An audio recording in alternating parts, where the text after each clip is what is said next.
KN. Welcome back muli sa ating channel. Kwentong Nobela. Hello mga master at mga lodi. Maraming salamat po sa suporta. Tere na sa karugtong ng ating Kwentong Nobela, Ang Tugatog ng Buhay. Kabanata 3511-3520. Tagalog Translator, Andy Dors. Tawag, I-prick, i-click. I subscribe Kwentong Nobela, Kabanata 3511. Walang pinag-aralan. Mukhang nanunuya si Grand Emperor Rowan. Ang pinakamalakas na mata sa kaharian ng Budismo ay ang mata ni Samsara. Nakikita nito ang nakaraan, hinaharap, nakaraang buhay, kasalukuyang buhay, katapatan, at kasinungalingan. Maaari nitong durugin ang kasamaan, alisin ang masasamang espiritu at pumatay sa malalayong tao. Napakalakas ba nito? Ito ay peke, hindi ba? Nakikita pa nga nito ang nakaraan at kasalukuyang buhay. Saan ba itong samsara ay? Yung mata ko. Yung sayo. Natigilan si Alex. You have the eye of samsara. Tumanggo si Grand Emperor Rowan. Pagkatapos, galit na galit siyang tumingin sa dalawang amo na naggalugad sa labas. Aalis sila sa loob ng half minutes. Really? Babalik sila after 5 minutes. Ha? Mabilis na lumipas ang 1 minuto at kalahati. Oo naman, si Bridon at ang Black Dragon Chief ay umalis sa pagkabigo at nawala sa isang iglap. Naghintay pa silang dalawa ng 5 minuto at nakita nilang tahimik na muling lumitaw ang 2 taong iyon. Nakapagtataka, napaka-punctual nila. Nagulat si Alex, ngunit sa wakas ay nalaman niyang may daya ang kanyang biyenan. Hindi ipinagmalaki ni Grand Emperor Rowan ang pagiging numero 1 tao sa 10 milenyo na ang nakalipas. Siya, kasama si Alex, ay maaari pang magtago sa ilalim ng ilong ng mga kalaban gamit ang trick na ito ng mag-isa. Bilang resulta, ang parehong Oni and powerhouses ay nabigo na mahanap ang mga ito, isang insidente na sapat upang gawin siyang isang maalamat na tao. Parang med na kinailangan ni Alex na suriin muli ang kanyang pananaw sa katamtamang biyenang ito. Bravo! Bravo! Biyenan, ang galing mo talaga. Pagkatapos ng isang post, nagpatuloy siya, Sa pamamagitan ng paraan na ito, biyenan, paano ka nakapasok? Nasaan ang iba? Nakita ko kanina si Empress Gast. Pagkasabi niya nun ay biglang natauhan si Alex. Oh crap! Si Empress at si Bea ay nasa loob ng Witch Essence. Dahil hindi ako mahahanap ng dalawang iyon, tiyak na babalik sila at hahanapin sila. Malalagay sila sa panganib. Biyenan, namarkahan na ako ng 2 lalaking iyon. Kailangan ko silang pigilan. May paraan ka ba? Nakakunot ang noo ni Grand Emperor Rowan habang sinabi, ang 2 lalaking iyon ay hindi magbabante kung bibigyan mo ako ng oras, ngunit ngayon. Makatakas lang tayo. Nagulat si Alex, father-in-law, ang 2 lalaking iyon ay nasa Advanced Onion Realm, na isang mas malaki at mas malakas na kaharian kaysa sa Dominant Realm. Bukod dito, ang bawat kaharian ay hahatiin sa 99 na antas, simula sa Dominant Realm. Ang pakikitungo sa kanila ay hindi magiging madali. Biyenan, anong kaharian mo ngayon? Ika-80 antas sa Dominant Realm. Holy crap! Hindi ka nakarating sa Dominant Realm noon, di ba? Iyon ay dahil ako ay isang purong tao. Kailangang taglayin ng isang tao ang sinaunang dugo ng witch upang maabot ang Dominant Realm sa sinaunang daan, ngunit hindi ako. Sa makatuwid, pinigilan ako sa buong oras ngunit unti-unting naipon ang lakas. Iba kasi pagpunta ko dito. Pagpasok ko pa lang sa lugar na ito, nalampasan ko ang Dominant Realm, at ang aking lakas ay patuloy na tumaas. Pagkaraan ng isang paghinto, sinabi ni Grand Emperor Rowan, nakikita kong nakagawa ka ng malaking pag-unlad. Mas malakas ka kaysa dati. Ibang landas ang tinatahak mo, at hindi ko ito makita. Kahit na mayroon akong mata ni Samsara, I can't see through your fate. I wonder if the goddess of fate can. Pagkasabi noon, alam ni Alex na hindi na siya makakapagpatagal pa. Umalis siya sa force field sa tulong ng emperador. Sa sandaling iyon, talagang sumugod si Bridon at ang Black Dragon Chief sa Devil's Hill sa pagtatangkang guluhin sina Empress Gast at Bea.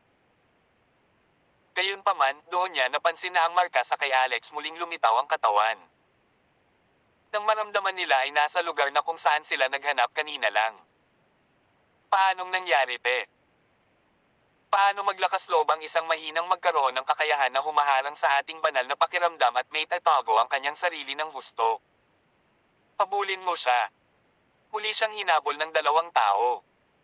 Si Grand Emperor Rowan ay nagpakita rin pagkatapos. Pagkatapos niyang lingunin, agad siyang nagpatawag ng dilaw na bandila, hinawakan si Alex, at tumalon doon. Ang watawat na iyon ay talagang isang kahangahangang artifact. Ito ay nakakagulat na mabilis sa ilalim ng dagat at direktang tumawid sa kalawakan.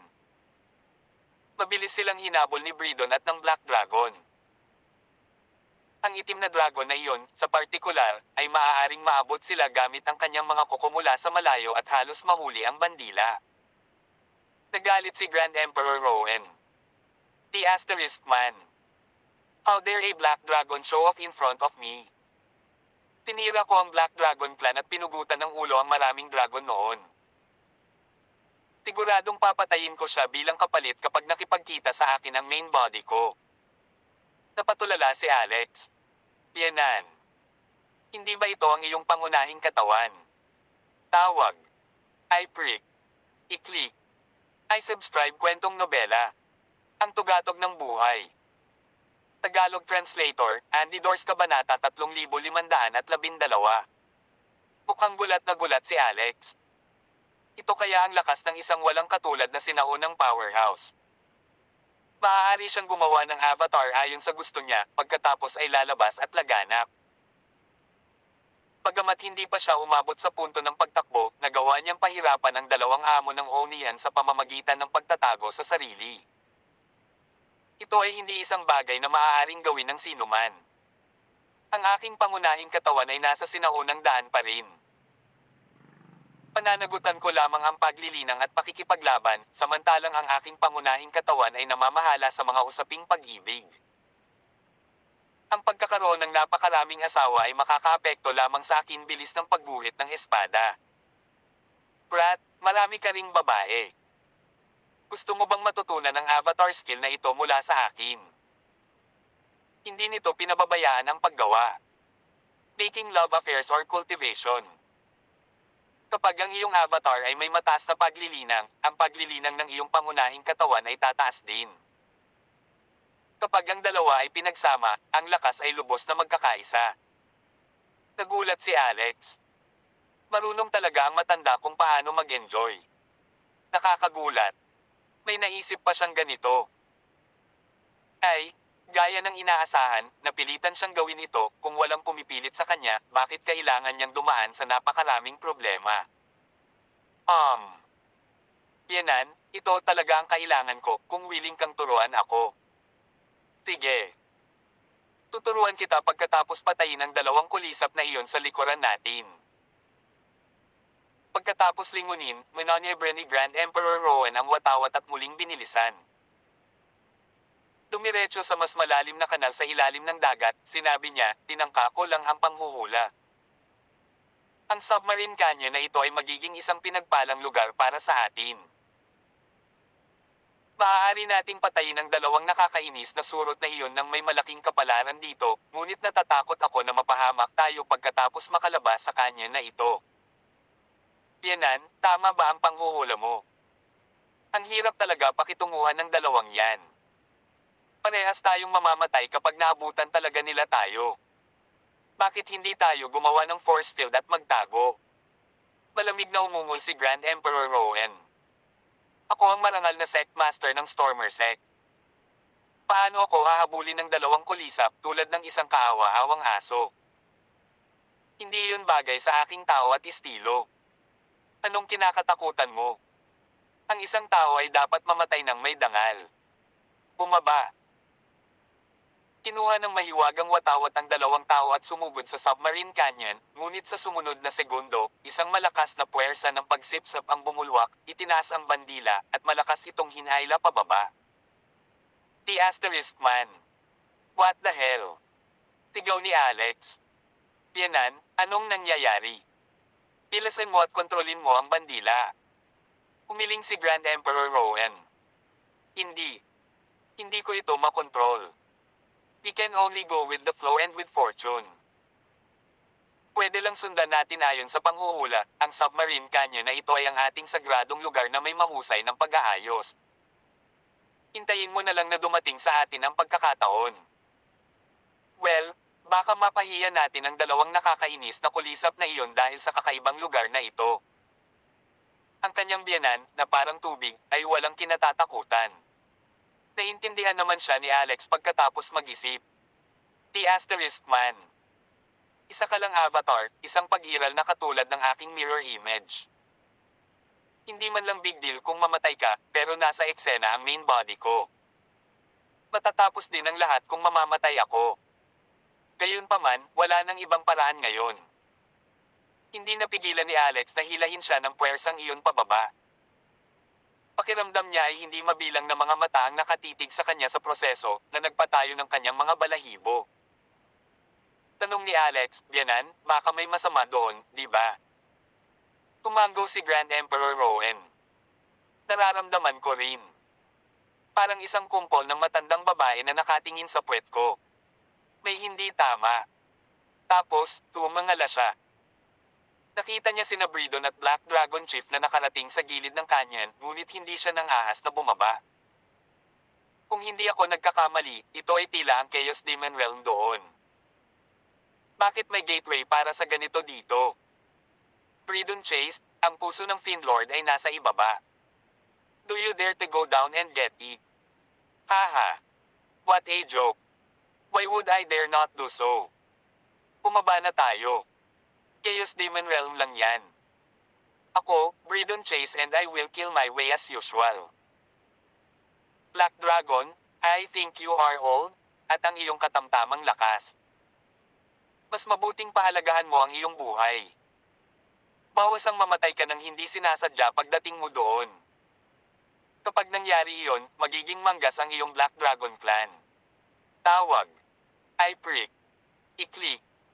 I subscribe kwentong nobela. Ang tugatog ng buhay. Tagalog Translator, Andy Dors Kabanata 3513. May mga dahilan si Bridon para sabihin ang mga bagay na iyon.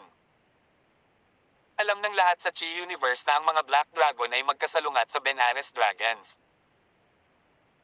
Parehong Dragon Clan ay nakikipaglaban para sa lupaing ninuno sa loob ng mahigit 1,000,000 taon. Kinasusuklaman nila ang bawat isa-iba at makikipag-away kapag nagkita sila. Gayunpaman, ang kapangyarihan sa pagitan ng dalawang angkan ay medyo balanse. Ang Black Dragon Chief at ang Benares Dragon Chief ay may pinakamalakas na kapangyarihan sa pakikipaglaban sa dalawang angkan, at sila ay magkatulad na antas. Sa makatuwid, ang lupaing ninuno ay nahahati sa dalawa. Gayunpaman, patuloy na sumiklab ang mga salungatan sa linya ng demarcation sa pagitan ng mga lupain dahil gusto ng lahat na kumuha ng kaunti pang lupain. Kaya naman, kung ang Black Dragon Chief ay namatay sa lugar na ito, ang Black Dragons ay hindi makakalaban sa Benares Dragons, at mawawala sa kanila ang kanilang ancestral land sa huli. Malamig na sumengot ang Black Dragon Chief, masyadong matagal na nangyari ang alitan sa lupaing ninuno. Mayroon akong Dragon Chief at ang alitan na ito kung makukuha ko ang puso ng Fiendlord. Ang Benares Dragon Chief. Makaluhad lang kanina. Handa akong kunin ang panganib na ito. Pagkasabi niya noon ay nanguna siya at tumalon pababa.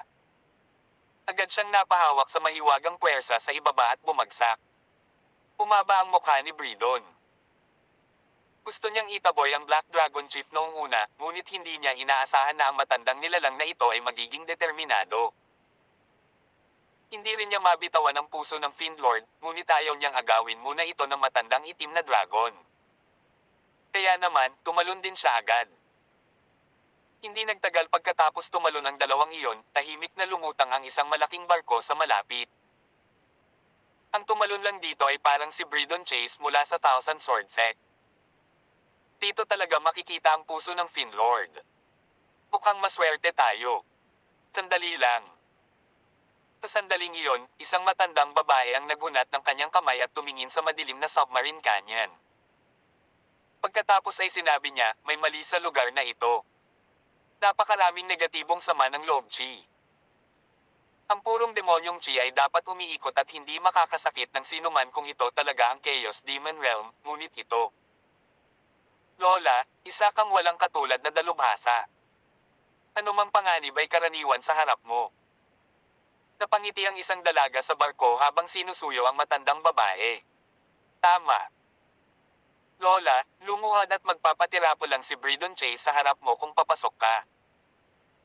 Paano siya magiging kwalipikado para makuha ang puso ng Finlord? Dapat sa iyo ito, Lola. Naglalakad sa ere ang matandang babae at nasasarapan sa mga salitang iyon, ngunit pinaalalahanan pa rin niya ang mga ito. You should be careful. Naramdaman kong komplikado ang kanyen sa ibaba nito. Kasing simple ng Chaos Demon Realm, pero parang Primordial Cemetery. Primordial Cemetery. Ano yon? Hindi mo maiintindihan kahit ipaliwanag ko pa. Umaba ka at tingnan mo. Go! Ang malaking barko ay pinaandar at sumugod patungo sa kanyan. Ilang sandali pa, lumitaw ang puwersang iyon. Muli. Ang malaking barko ay gumuho at nagkawatak-watek sa ilalim mismo ng puwersang iyon. Hindi bababa sa 500 mga eksperto sa loob ay piniga. Ibinuka ng matandang babae ang kanyang mga kamay at sumigaw, huwag kang matakot. Paprotektahan ko kayong lahat. Pinoprotektahan niya ang isang malaking bula na bumabalot sa lahat dito na parang hadlang, ngunit sa sumunod na segundo, libu-libong hanging astral na batay sa batas ang lumitaw sa ibaba ng kanyon at binomba ang bula na parang patak ng ulan. Nabasag ang bula sa isang iglap lang. Mahigit kalahati ng mga tao ang nasugatan dahil sa pag-atake. Galit na galit ang matandang babae na ang kanyang mga mata ay malapit nang lumabas sa kanilang mga socket. Nang damilat siya gamit ang magkabilang mata, nalaman niyang ang mga tao sa ibaba ay hindi nasaktan at hindi nakagawa ng anumang pagtutol. Hindi siya gumawa ng ibang action and warn everyone quickly, don't move. Don't resist. Magpatuloy lamang sa pagbaba. Kasabay nito, ang maitim na demonyong Lotes sa loob ng katawan ni Alex ay biglang nagsabi sa kanya, mag-ingat ka. May mga primordial spirits dito. Tila ay mga patay na kaluluwa na isinakripisyo sa panahon ng dakilang digmaan sa pagitan ng mga primordial na Diyos at mga demonyo.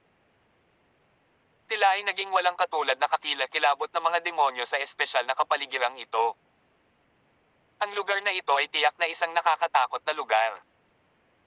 Hindi ko sila kayang sugpuin kahit sa demonyo kong katangian. Tawag. I-prick. I-click. I-subscribe kwentong nobela. Ang tugatog ng buhay. Tagalog Translator, Andy Dors Kabanata 3514. Hindi ganoon ang iniisip ni Alex. Medyo kakaiba ang ekspresyon niya dahil parang may boses na tumatawag sa kanya pagkarating niya rito. Lalong tumindi ito. Boom! Tarat-tarat. Isang tunog. Kawakas, nawala na lang bigla ang puwersa sa katawan nila. Malakas na nahulog sina Alex at Grand Emperor Rowan. Nakabutihang palad, hindi sila namatay dahil puro tubig dagat ang nasa ibaba, ngunit sa sumunod na segundo, ang maitim na demonyong Lotes ay nagbabala, mag-ingat, sumigaw din si Grand Emperor Rowan at biglang sumuntok. Sa sandaling binigkas niya ang suntok, kumalat ang layuning pumatay sa lahat ng dako. Pumagsak ang mga bundok, nabasag ang lupa, at nahulog ang mga bituin. Ang momentum ay nakakagulat na mahusay, ngunit ito ay walang saysay. Invisible na kakilakilabot na nilalang na sinisingil ang mga ito sa isang swish. Tila ang primordial spirits na binanggit ng Dark Demonic Lotus. Mayroong hindi mabilang na bilang ng mga ito, at lahat sila ay sumugod sa kanilang dalawa. Hindi nila makita ang katawan ngunit naramdaman lamang ang mga ito. Pinaandar ni Grand Emperor Rowan ang mata ni Samsara, at isang patayong mata ang bumungad sa kanyang noo. Nakita niya sila. Duguan ang mga mata nila. Tumakbo. Naroon pa rin ang watawat ng tayan. Kinokontrol ni Grand Emperor Rowan ang watawat at isinama si Alex bago pasukin ang pagkubkob. Hindi na natiling walang ginagawa si Alex at nagpakawala ng iba't ibang galaw. Walang isip. Pagkatapos, natuklasan niya na ang mga pamamaraan ng Budismo ay lubhang mabisa laban sa mga primordial spirit na ito at tila nagagawa nitong takutin ang mga nakakatakot na nilalang. Pagkatapos noon ay bumaba na rin ang Black Dragon Chief. Ang napakalaking katawan ng dragon na ito ay nabasag ng maraming bato sa seabed sa pamamagitan ng boom. Kagad pagkatapos, umungol ito at tumakbo patungo kay Alex at sa iba pa. Gayunpaman, hindi rin niya mapigilan ang primordial spirits na bigyan siya ng hirap. Ano ang mga ito? Arg. The Asterisk Man. Primordial spirits. Tila pala ang primordial spirits. Arg. Lumingon si Alex at nakita niya ang hindi mabilang na mga primordial spirits na bumabagabag sa napakalakas na Black Dragon Chief. Nakapagtataka, hindi siya nakatakas at nagpakawala ng malaking dagandong habang gumugulong. Tasibed. Gayunpaman, ang kanyang katawan ay patuloy na dumudugo at ang kanyang kaluluwa ay nanginginig. Kawakas, maging ang kanyang pag-iyak ay nawala. Namatay siya. And just like that, patay na ang Black Dragon Chief. Naramdaman ni na Alex at Grand Emperor Rowan ang kanilang dugo nang masaksihan ang nakakatakot na eksena. Isa siyang powerhouse sa Advanced Onian Realm at miyembro ng Black Dragon Clan. Ang kitang-kita ang lakas ng kanyang katawan, ngunit namatay siya sa isang kisap mata na naiwan lamang ang isang kalansay. Go! Go! Sabi ni Grand Emperor Rowan na nanginginig ang mga labi. Ang dalawa sa kanila ay may mahinang paglilinang. Ito ay isang himala na sila ay buhay pa ngayon, ngunit ang primordial spirits ay hindi sila pinabayaan at pinagmamasdan pa rin sila ng may pag-iimbot sa malapit. Gayunpaman, si Alex ang kasalukuyang Buddha, at si Grand Emperor Rowan ay mayroon ding mga diskarte sa paglilinang ng Budismo. Tinabi ni Grand Emperor Rowan kay Alex, nagulat ka ba na alam ko ang mga diskarte sa paglilinang ng Budista?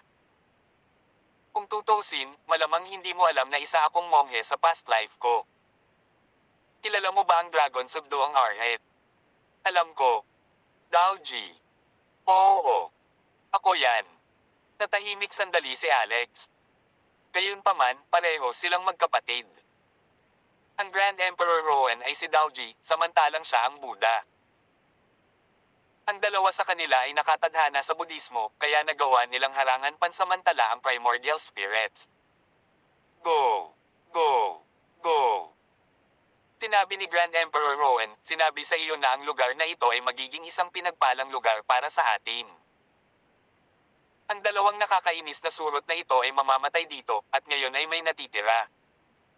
Hindi rin siya magtatagal. Tumakay siya sa bandila at sumugod sa isang tiyak na direksyon. Sandali lang. Magpalit ng direksyon. Kakanan. Sabi ni Alex. Bakit? Isang misteryosong boses ang tila nagsasabi sa akin na pumunta ako doon. May tumatawag sa akin. Sige. Pakikinggan kita. Baka ang swerte natin. Nag-iba silang dalawa ng direksyon at mabilis na umalis. Tinundan sila ng mga primordial spirit na iyon, ngunit tumigil sila sa pagsunod sa kanila pagkarating sa isang lugar. Nakabaligtaran, sila ay tumakas ng galit na galit bilang. Kung sila ay natatakot sa ilang nakakatakot na paghiral. Bumalik doon. Nang sumugod si Bridon at nakita ang mga buto ng bangkay ng Black Dragon Chief, agad siyang nanginig sa takot. Tawag. I prick. I-click. I subscribe kwentong nobela. Ang tugatog ng buhay. Tagalog Translator, Andy Dors Kabanata 3515. Gayunpaman, malinaw niyang naramdaman na nagpunta si Alex sa isang malayong lugar. Ano ba? Ganito lang namatay ang matandang Black Dragon.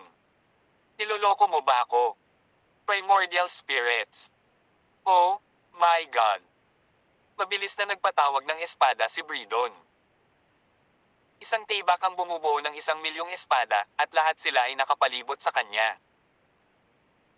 Ginawa rin niya ang kanyang sarili sa isang espada at nag-set up ng isang sword formation upang labanan ang onrushing primordial spirits. Maya-maya, dumating din ang matandang babae na iyon at ang iba pa. Granny heavenward. Nagulat si Bridon. Ha? Nandito na ang mga tao mula sa heavenward gate. Nais ni Bridon na umalis ng mabilis, ngunit hindi niya ito nagawa. Ang primordial spirits ay napakalakas. Hindi niya maisip kung paano nakatakas sina Alex at Grand Emperor Rowan. Natutulog pa kaya ang mga primordial spirit at hindi pagising sa oras na iyon? Ito ang tanging makatwirang paliwanag. Kaagad, ang primordial spirits ay nagdulot ng kaguluhan para sa mga tao mula sa heavenward gate. Sumigaw si Lola heavenward, mag-ingat. Sila ay mga primordial spirits. Lahat, magporma at labanan ang mga kalaban. Pagkatapos ng isang post, sinabi niya kay Bridon, Master Chase, bakit hindi tayo magsanib puwersa? Sumagot si Bridon, sige. Kailangan nilang magsanib puwersa sa panahong tulad nito. Ang espada ni Bridon ay napakalakas at maaaring saktan ng primordial spirits. Si Lola Heavenward ay mayroon ding hindi mabibaylang kayamanan sa kanyang kamay. Pagkatapos niyang ipatawag ito, napuno ito ng malaking nakamamatay na kapangyarihan. Gayunpaman, tila nagalit siya sa isang nakatagong Big Boss pagkatapos na makaranas ng malaking pinsala sa primordial spirits. Isang napakalaking primordial spirit, ang mga mata lamang nito ay parang dalawang maliliit na planeta. Tama, ang pares ng mga mata lang ang nakikita niya. Nagpakawala ito ng malakas na dagindong na yumanig sa langit at lupa. Boo! Samantala, maraming tao mula sa Eternal Dominion ang nasa Hive, kasama si Hailey. Sa sandaling iyon, ang siyam na eternal powerhouses ang nagtipon at dumaan sa Hive at the Eye of Nine Yin. Nakakita sila ng isang malaking kabaho, ngunit wala itong laman sa loob matapos itong buksan. Wala lang. Wala. How is this possible? Saan kaya napunta ang puso ng Fiendlord? Hailey's heart skipped a beat as she exclaimed, bakit napunta rin dito ang lalaking iyon? Sabi ng isang lalaki sa tabi niya, Hailey, sino yung lalaking sinasabi mo? Nakita niya ang ilang pahiwatig sa ekspresyon ni Hailey. Nagulat siya. Parang naging love affair sa pagitan ng isang lalaki at isang babae. He is a very interesting guy. Maya-maya lang, nakarinig sila ng dagindong at nanginig ang langit at lupa. Boo! Ano yon? Ilang eternal powerhouses ang nagulat sandali. Napangiti ang isang matandang pari ng The West, kung tama ang narinig ko, dapat ay ang sigaw ng Primordial Spirit King, ang Primordial Spirit King ay hindi nagkataon.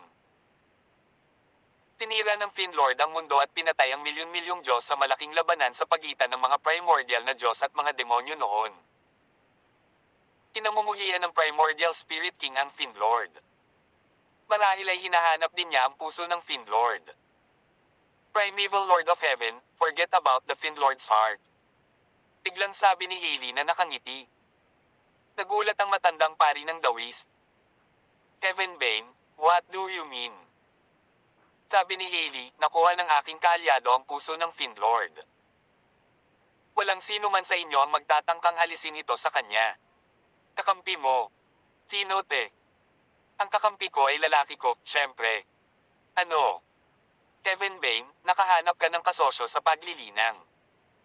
Ang Primeval Lord of Heaven ay namangha. Ang lalaking kinagigiliwan ni Heavenbane ay hindi nangangahulugang simple. Mas magiging kamangha-mangha siya kung makuha niya ang puso ng Fiendlord. Ang balanse ng Eternal Dominion ay maaaring kahit masira. Primeval Lord, sa tingin mo ba hindi ko alam na tinanggap mo ang Bull Demon King para sakupin ang sinaunang daan? Nalantad na ang iyong sabuatan. Pinapayuhan kita na talikuran ang hindi makatutuhan ng ideyang iyon dahil tiyak na mabibigo ka. Junior, tere na. Tawag. I-prick. I-click. I-subscribe kwentong nobela. Ang tugatog ng buhay. Tagalog Translator, Andy Dors Kabanata 3516. Nang makita ng Primeval Lord of Heaven si Hailey at ang kanyang junior na nagmamadaling lumabas ng Hive, ang mukha nito ay kasing lamig ng yelo. Ang sekreto ng walang hanggang pinto ay nakatago sa puso ng halimaw na Panginoon. Maaaring ito na ang huling palatandaan. Hindi natin maaaring hayaang kontrolin ito ng tauhan ng Heavenbane, kung hindi ay mapuputol ang walang hanggang landas mula sa lahat tayo. Higit pa rito, ang kasalukuyang makalangit na batas ay walang awa at hindi kayang tiisin ang Eternals. Ang lahat ng mga Eternal ay malapit nang maabot ang kanilang pagkamatay. At, ito na, huling pagkakataon natin. Ang mga salita ng Primeval Lord of Heaven ay hamatak sa puso ng lahat ng Eternal Powerhouses sa eksena.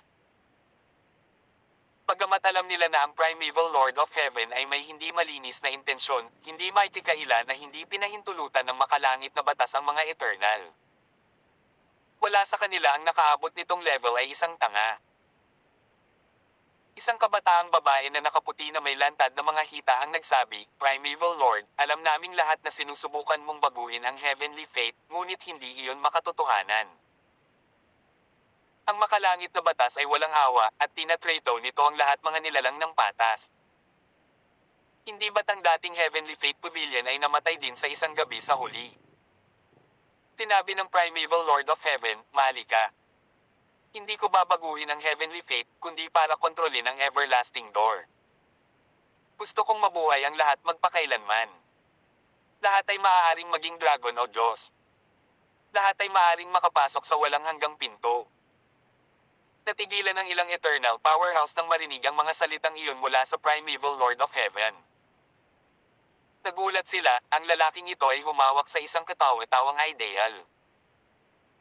Ang isa pang Eternal Powerhouse ay nagsabi, Primeval Lord, ito ay isang imposibleng gawain. Ang mga normal na tao ay hindi maaaring tumawid sa Everlasting Door. Sila ay mamamatay kapag nalampasan nila ito. Paano nila matitiis ang pagdurog ng Will of Fate? Sabi ng Primeval Lord of Heaven, kaya kailangan ng mga sakripisyo. Sacrifice. Sacrifice ano? Ang buhay. Ha? Primeval Lord, nabaliw ka na ba? Ilang buhay ang kailangang ayalay noon? Consequently, ang Primeval Lord ay nagsabi, ang problemang ito ay madaling malutas sa pamamagitan ng pagsasakripisyo sa defracted na universo. Natigilan ng mga tao, ngunit sa sandaling iyon, may nagsabi, ang iba ay dapat mamatay sa ating lugar. Ang defracted na universo ay nasira sa unang lugar. Kung ito ay mawawasak, gayon din. Ito ay magiging isang mahusay na bagay na magtatagal sa mga panahon kung mapipigilan natin ang walang awa na makalangit na batas. Hanapin muna natin ang puso ng Fiend Lord, kung hindi, mawawala ng saysay ang lahat. Ang grupo ng mga tao, sa kabuuan ay 7 Eternal, ay pansamantalang bumuo ng isang alyansa. Tapos, hinabol nila si Hailey. Chaos Demon Realm. Si Lola Heavenward at ang iba pa ay labis na napagod nang makita nila ang Primordial Spirit King na biglang lumitaw. Ang ganitong pag-iral ay hindi isang bagay na maaaring labanan ng mga taong tulad nila. Hindi tayo pwedeng magtagal dito. Pilasan mo, umalis ka na. Habulin mo yung 2 tao sa unahan. Lahat ng maliliit na Primordial Spirits ay tumakbo patungo sa Primordial Spirit King dahil sa hitsura nito. Nakapagtataka, nagsanib sila. Kaya naman, muling lumundag ang lakas ng Primordial Spirit King. Naglabas ito ng sinag ng liwanag mula sa malaplaneta nitong mata sa pagbuo ng Granny Heavenwards at iba pa na parang isang cosmic ray. Boom! Tarat-tarat! Isang pagsabog. Nasira ang formation sa isang malakas na boom. 30 o higit pang mga tao mula sa Heavenward Gate ang namatay kaagad. Takasan. Inihagis ni Brido ng kanyang espada sa Primordial Spirit King na nagpakawala ng 100,000 talampakan ng taas na sword light. Nang tatamaan na sana nito ang eyeball ng Primordial Spirit King, isang malaking phantom na kamay ang lumitaw sa tabi nito at hinawakan ang liwanag ng espada. Pagkatapos ay pinisil nito ang liwanag ng espada sa isang bola at nabasag ito. Corpse King of the Great Wasteland, lumabas ka. Galit na umungal ang Primordial Spirit King. Sa sumunod na sandali, isang malaking payat na kamay ang lumabas mula sa seabed sa harap ni Bridon at iba pa na parang isang matayog na bundok at walang awa na sinampal ang uwak. Ang tubig dagat ay umiikot ng husto, ang mga batas ay sumasabog, at ilang mga makinang na sirena sa kanilang paligid ay desperadong tumakas. Isang malakas na boom ang umalangaw-ngaw. Ang smack ay bumuo ng isang mas malaking bunganga. Dose-dosenang higit pang mga buhay ang namatay, ngunit ang kanilang mga kaluluwa ay hinihigop ng malaking payat na kamay na iyon. Clang! Isang malinaw na tunog ang narinig. Tawag. I prick. I-click. I subscribe kwentong nobela. Ang tugatog ng buhay. Tagalog Translator, Andy Dors Kabanata 3517. Ang mga tao ay tumingin ng mabuti. Sa sobrang takot nila, nakita nila ang siyam na kadena na nakapulupot sa puti at masalimuot na spelling ang nakaukit sa bawat kadena. Tila ay mahiwaga, sinaunang, at matamis na braso at puno ng mga batas, ngunit ngayon, ang isa sa mga tanikala ay basag. Ibinuka ng Primordial Spirit King ang bibig nito at muling umungal, sa wakas ay oras na para sa ating paghihiganti pagkatapos ng bilyon-bilyong taon. Lahat ng tao at buhay na nilalang sa sansinukob na ito ay nararapat na mamatay. Nasugatan din si Bridon dahil ang suntok na iyon kanina ay nakatutok sa kanya. Go! Lola Heavenward, natatakot ako na ang mga disipulong ito o ang sa iyo ay hindi maliligtas. Ingatan mo ang iyong sarili. Ayaw ituloy ni Bridon ang laban. Nagmamadali siyang umalis sa harapan ng Corpse King of the Great. Ang mga tanikala ng wasteland ay ganap na nabali. Kinuha pa niya ang mahiwagang treasure storage at isang piraso ng buto bago siya umalis. Umaasa ako na ang kabaligtaran na buto ng Black Dragon ay maaaring maging kapaki-pakinabang sa kritikal na sandali. Bush! Si Bridon ay sobrang tuso din. Tumalon siya sa karamihan ng Heavenward Gate at tumakbo para sa kanyang buhay.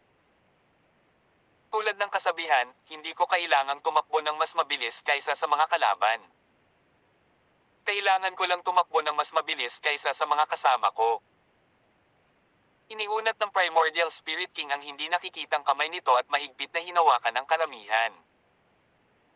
Ginamit ni Bridon ang Heavenward para alisin ang pagtugis ng Primordial Spirit King. Lola, pinandilatan siya ni Heavenward, ngunit magagawa lang niya iyon kapag hinabol siya ng Primordial Spirit King. Tinunggaban pa niya ang kanyang mga alagad at inihagis sa likuran. Nakatakas sina Bridon at Lola Heavenward sa nakamamatay na sementeryo sa wakas ngunit may mabibigat na casualty. Mayroong 500 eksperto mula sa Heavenward Gate, ngunit 20 lamang sa kanila ang nabubuhay ngayon. Nanlilisik sa galit ang mga mata ni Lola Heavenward. Go! Makukuha ko ang puso ng Fiendlord.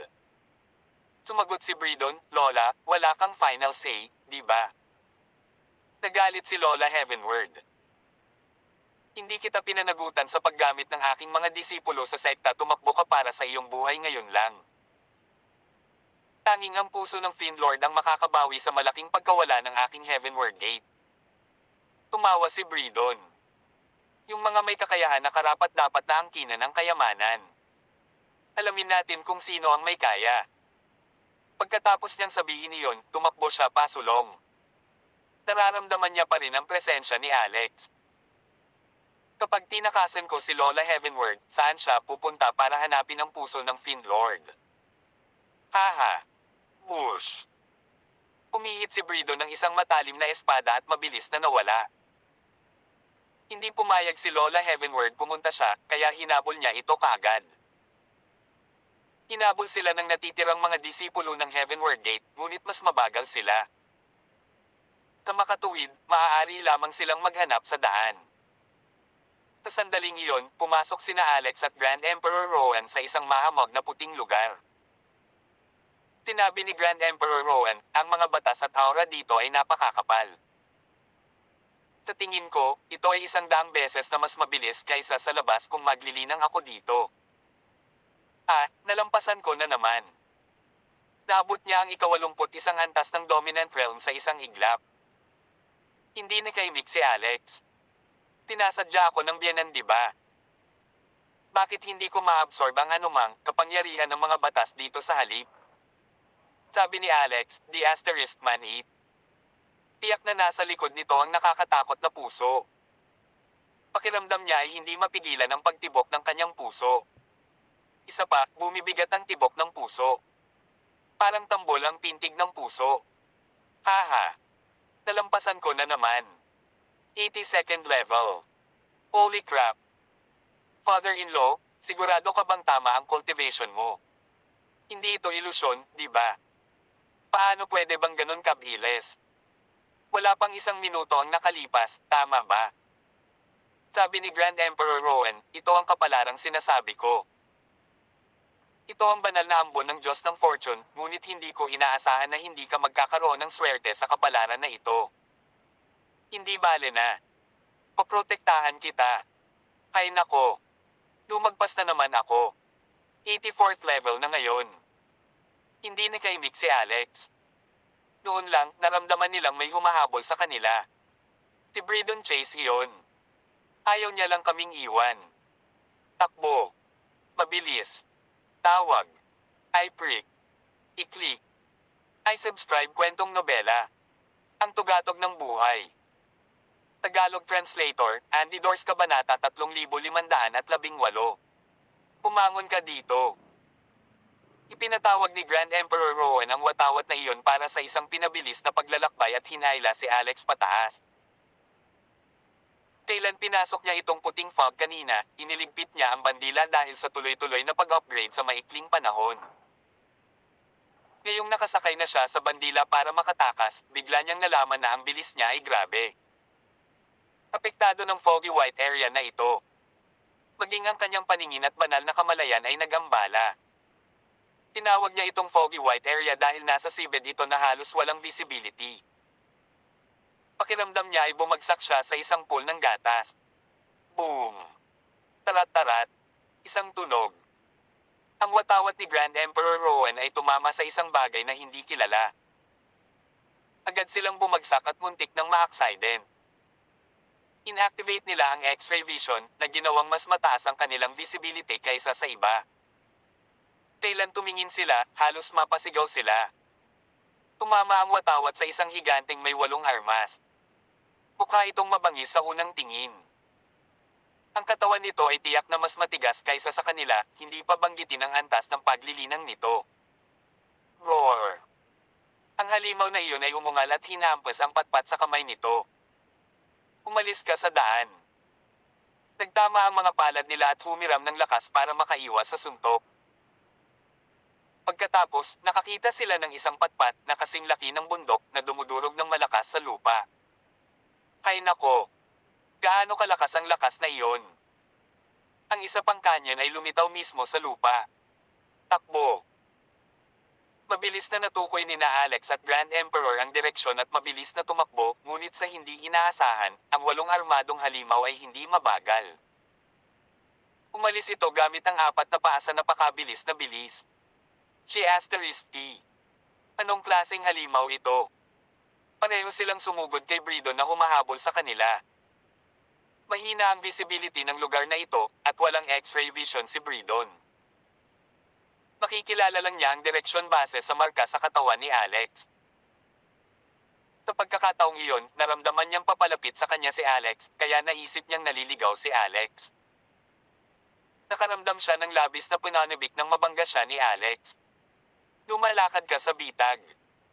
Akin ang puso ng halimaw na Panginoon. Tuwang-tuwa si Bridon.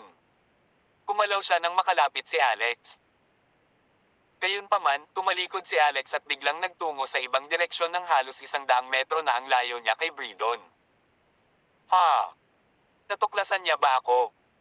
Tinusubukan niyang tumakbo. Hindi ganoon kadali.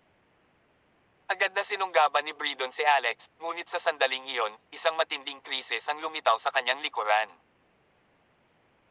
Ang kanyang cultivation ay nasa Onion Realm, at matagal na niyang narating ang punto kung saan ang kanyang 7 pandama ay masigasig at nagkaroon ng potensyal para sa maagang pagtuklas ng krisis. May umamba sa akin. Agad namang nag-react si Bridon at ibinaba ang kanyang espada sa likod. Clang! Isang malakas na tunog ang umalangaw-ngaw. Napagtanto ni Bridon na nataman niya ang isang napakalaking tansong kampana. Napakalakas ng depensa ng kampana. Bahagyang pinabagal ng kanyang espada ang copper bell, ngunit agad itong natakpan muli.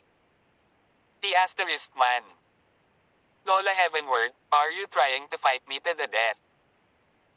Alam niyang kayamanan iyon ni Lola Heavenward, kaya agad niya itong pinagalitan. Gaya ng inaasahan, boses ni Lola Heavenward ang nanggaling sa likuran. Hindi kita sasaktan hanggat nagbibigay ka. Tapuso ng halimaw na Panginoon. Galit na galit si Bridon. Bullshit. Matandang dalaga, sa tingin mo ba natatakot ako sa iyo? Pagkatapos, pareho silang lumaban mula sa malayo sa dagat ng puting fog. Gayunpaman, biglang tumili si Lola Heavenward pagkatapos ng ilang galaw. Isang halimaw ang sumulpot at humawak sa kanyang baywang, kinurot siya na parang clay figurine sa kamay nito. Ay nako! Ano ang bagay na ito? Go to hell!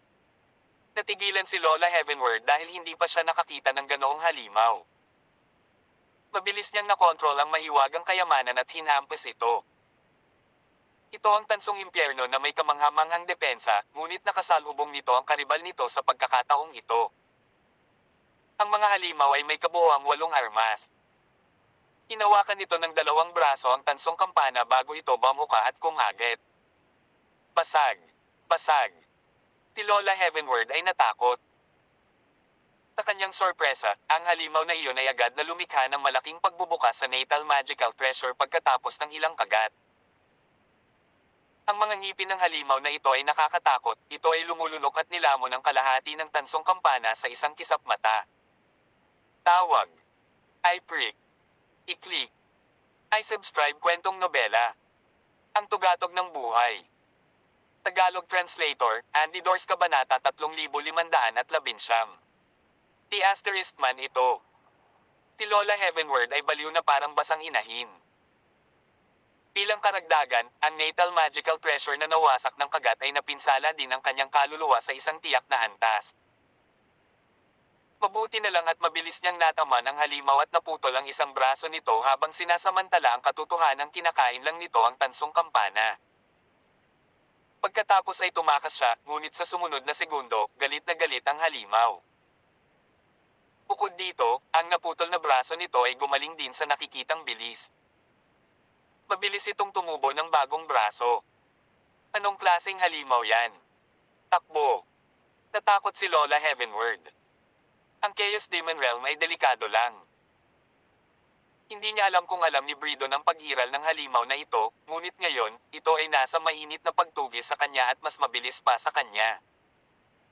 Kung gusto niyang makatakas, kaya lang niya munang malampasan si Bridon. Bridon Chase, sayo ang puso ng Finlord. Ayoko na. Sumigaw si Lola Heavenward sa likuran niya, napakakakaiba ng lugar na ito.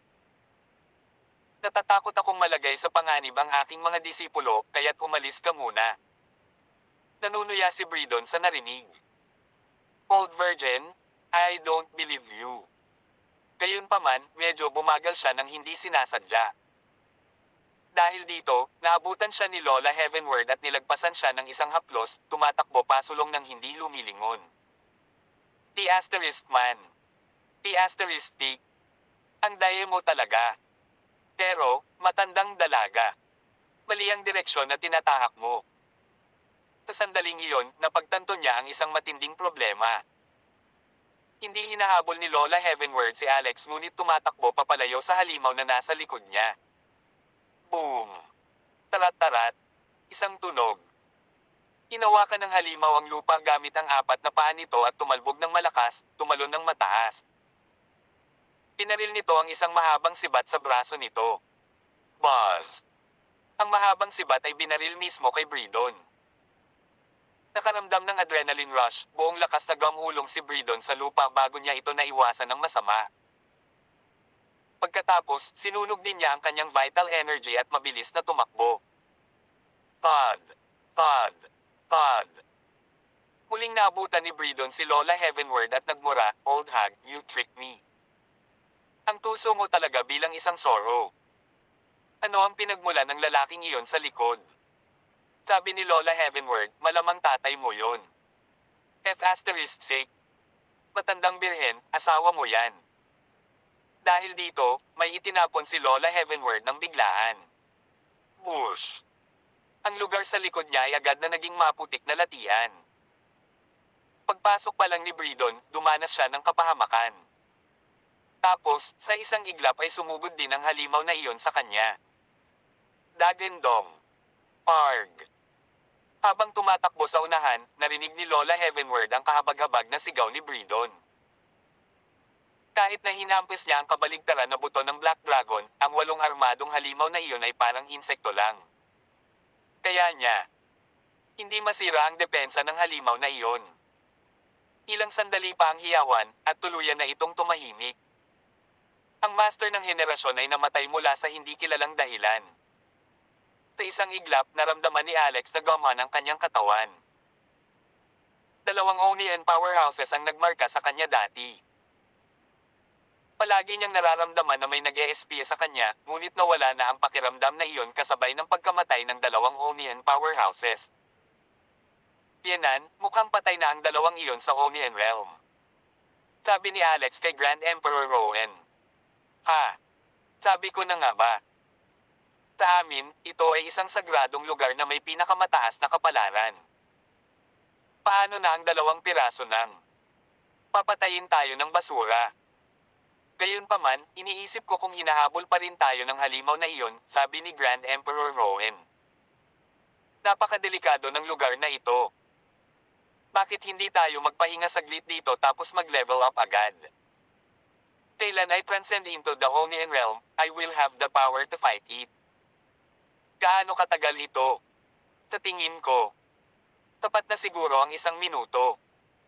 It's going to take 1 minute to reach the Onion Realm. Ha? Nagulat lang ako. Ayos lang. You should level up. Tawag. I prick. I-click. I subscribe kwentong nobela. Ang tugatog ng buhay. Tagalog Translator, Andy Dors Kabanata 3520. Si Grand Emperor Rowan ay talagang isang napakalakas na nilalang. Tinadya niya talaga nung sinabi niyang magle-level up siya. Walang magawa, pinanood siya ni Alex na pumasok sa Onion Realm. Hindi niya lang binigyan ng paraan ang mga tao na makalabas ng ganoong naipon na lakas. Sino kaya ang nag-level ng tuloy-tuloy sa ilang salita lang tulad niya? Kahit na ang paglalaro ay hindi kasing bilis nito.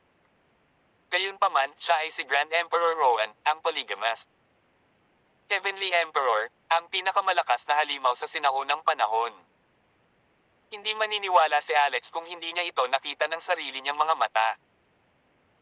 Pagkatapos noon, nakita ni Alex ang anino ng puno na lumitaw sa likod ng Grand Emperor Rowan. Nagulat siya. Mayroon din siyang puno sa kanyang isip palasyo. Bukod dito, 2 sila, ang Chaos Tree at Ancestral Body Tree, ngunit tila wala sa kanila ang kasing kahanga-hanga ng punong ito. Ito ba? Ito ba ang Primordial Tree? Sa sandaling iyon, ang madilim na demonyong lotus ay natigilan din. Ang pagkakaroon ng Primordial Tree ay hindi kapani-paniwala. May sabi-sabi na ito ang ugat ng sansinukob. Hindi lamang nagulat ang maitim na demonyong lotus, ngunit naantig din ito. Pagkatapos ay sinabi nito kay Alex, ang Primordial Tree ay ang ugat ng universo, naglalaman ito ng pinakapangunahing mga primordial na batas. Agawin mo ang Primordial Tree para sa ating sarili, tiyak na tataas ng husto ang ating lakas. Sa gayon, gagawin natin ang lahat ng gusto natin sa buong mundo. Hindi natinag si Alex. Siya ang aking biyanan, sagal niya. Humisi ang maitim na demonyong lotus, biyanan, aking A*S. Ang isang ama at isang anak na lalaki ay maaaring tumalikod sa bawat isa. Iba sa harap ng totoong daw. Pilasan mo. Mag-strike kagad habang ang kanyang cultivation foundation ay hindi matatag pagkatapos niyang tumuntong sa Onion Realm. Siguradong maaagaw mo ang Primordial Tree sa tulong ko. Save your breath. Ikaw. Kasuklam-suklam. How dare you suway sa akin? Fine then. Lalamunan ko ang kaluluwa mo ngayon at saka aagawin ang Primordial Tree. Haha. At saka, nasa iyo na ang puso ng Fiend Lord at malamang natatantong sa Everlasting Realm. Ako nakamit ko ang aking layunin sa Eye of Nine Yin. Alex Rockefeller, ikaw ang hindi nagpapahalaga sa sarili mo, kaya huwag mo akong sisihin. Pinalak kong hayaan kang mabuhay ng ilang araw noong una. Inihayag ng maitim na demonyong Lotes ang tunay na kulay nito.